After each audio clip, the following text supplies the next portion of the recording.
এইভাবে যদি ইলিশ মাছ রান্না করা যায় আলু বেগুন সর্ষে পোস্ত দিয়ে, তাহলে দারুণ হয় খেতে। ভিডিওটি স্কিপ না করে পুরোটা দেখো আমি কিভাবে করলাম। দারুণ হয় খেতে। নমস্কার বন্ধুরা, আপনারা দেখছেন কুকিং হাউস অফ অনিমা। আজকে একটা ইলিশ মাছের রেসিপি তোমাদের সাথে শেয়ার করব। তাই জন্য ইলিশ মাছগুলো দেখো নুন হলুদ মাখিয়ে থালায় সাজিয়ে নিয়েছি, আর ওদিকে কড়াই বসিয়ে দিয়েছি। কড়াই তেল গরম হয়ে গেলে এই দেখো আমি বেগুন কেটে রেখেছি লম্বা লম্বা করে। এই বেগুনগুলো আমি এবারে ভেজে নেব। আমি নুন হলুদ কিছুই মাখাইনি, এমনিতেই বেগুনগুলো আমি ভেজে নিচ্ছি।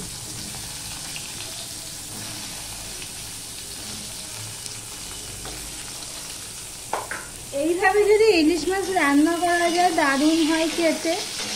তোমরা স্কিপ না করে পুরোটা দেখো কিসের পর কি দিচ্ছি।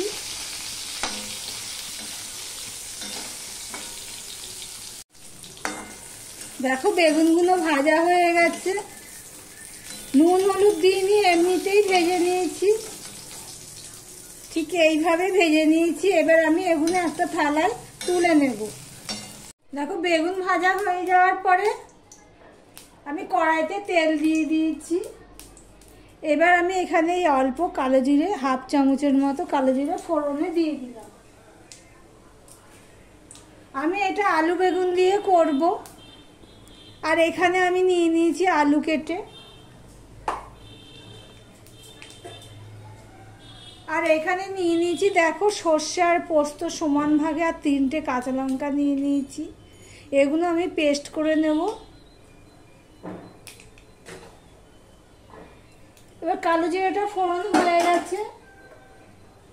এবার দেখো অল্প পেঁয়াজ বাটা দিয়ে দিলাম, ঝোলটা ঘন হবে, ভালো দেখতেও ভালো লাগবে। আর একটা কাঁচা লঙ্কা দিয়ে দিলাম। পেঁয়াজ বাটাটা আমি একটুখানি লাল লাল করে ভেজে নেব।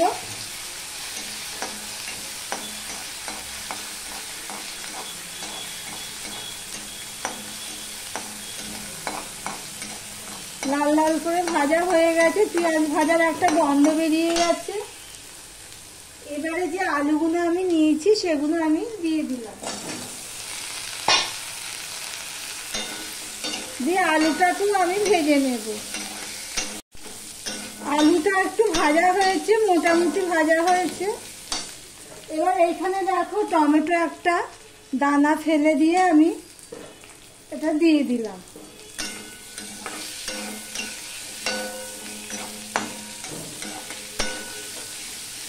টমেটোটা দিয়ে একটু নেড়ে চেড়ে নিয়েছি। টমেটো একটু নরমও হয়ে গেছে দেখো। এবারে এর মধ্যে আমি এখানে কিছু মশলা নিয়ে নিয়েছি।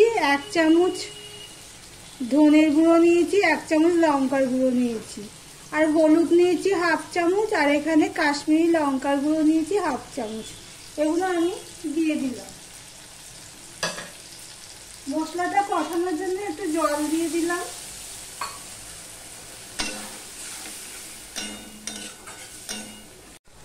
দেখো মশলাটা প্রায় কষানো হয়ে এসছে। যারা ভিডিওটি দেখছো লাইক করতে ভুলে গেছো তারা চটপট একটা লাইক করে দাও। আর যারা ভিডিওটি দেখছো সাবস্ক্রাইব করোনি তাদেরকে অনুরোধ করব চ্যানেলটি সাবস্ক্রাইব করে দেওয়ার জন্য। আর যারা সাবস্ক্রাইব করেছো অলরেডি তাদের অসংখ্য অসংখ্য ধন্যবাদ।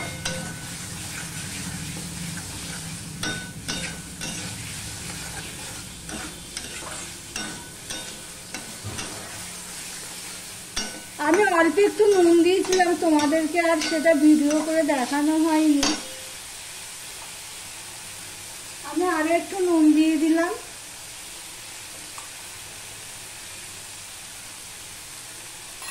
আর ওদিকে ঢাকা দিয়ে আমি আলুটা ভাজতে কষাতে কষাতে আমি মিক্সিতে ওইটা বেটে নিচ্ছি। প্রথমে আমি গুঁড়ো করে নিয়েছি, শুকনো অবস্থায় গুঁড়ো করে নিয়েছি, তারপর জল দিয়ে ভিজিয়ে রেখেছি। আবারও বেটে নেব। দেখো মশলাটা কষানো হয়ে গেছে।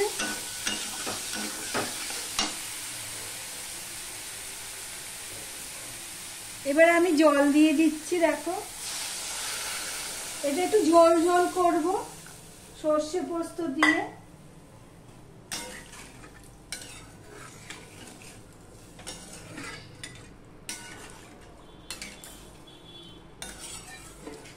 তরকারিতে কালার না হলে ঠিক ভালো লাগে না, তাই জন্য একটু কাশ্মীরি লঙ্কার গুঁড়ো দিয়েছি। আর এদিকে দেখো বেগুনগুলো আমি এইভাবে ভেজে রেখেছি। বেগুনগুলো আমি এখন দেবো না, মাছগুলো আমি দিয়ে দেবো এক এক করে।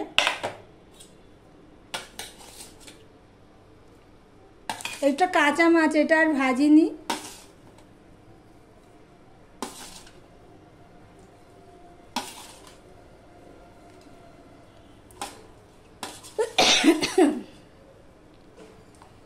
মাছগুলো আমি দিয়ে দিলাম। ঝোলটা একটু গরম এবার ফুটিয়ে নেব।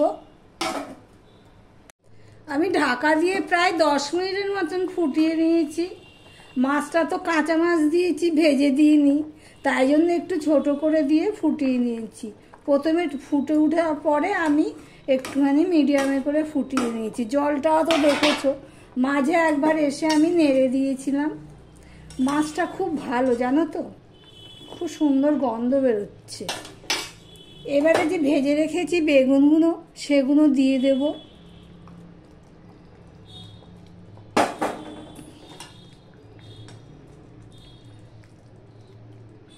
এইভাবে একবার করে খেয়ে দেখতে পারো, ঠিক আমি যেইভাবে করছি ওইভাবে, দারুণ হয় খেতে। এর আগে আমাদের বাড়িতে একজন এসেছিল, এইভাবে করেছিলাম, খুব দারুণ বলেছে। আজকে আবারও করলাম।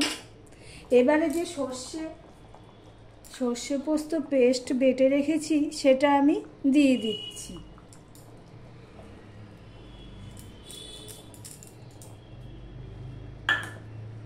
আর একটুখানি কাঁচা তেল দিয়ে দিচ্ছি।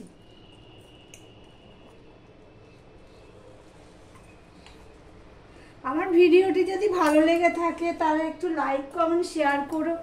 আর যারা সাবস্ক্রাইব করেনি তাদেরকে অনুরোধ করব আমার চ্যানেলটিকে একটু সাবস্ক্রাইব করে দেওয়ার জন্য।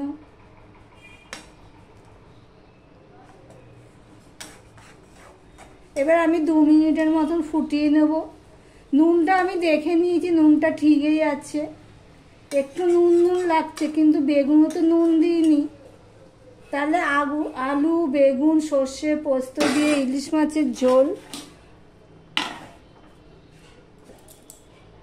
সর্ষে পোস্ত কাঁচা তেল দিয়ে আমি 2 মিনিট মতন ফুটিয়ে নিয়েছি। এবার তোমাদের হাতের কাছে যদি ধনেপাতা থাকে তো একটু ধনেপাতা দিয়ে দিতে পারো। আমার হাতের কাছে আজকে ধনেপাতা নেই, তাই দিতে পারলাম না। তাহলে সর্ষে পোস্ত আলু বেগুন দিয়ে ইলিশের ঝোল কেমন লাগলো কমেন্ট করে জানাবে। ভিডিওটি আজকের মতন এখানেই শেষ করলাম। আবার অন্য কোনো নিত্য নতুন রেসিপি নিয়ে চলে আসবো। টাটা।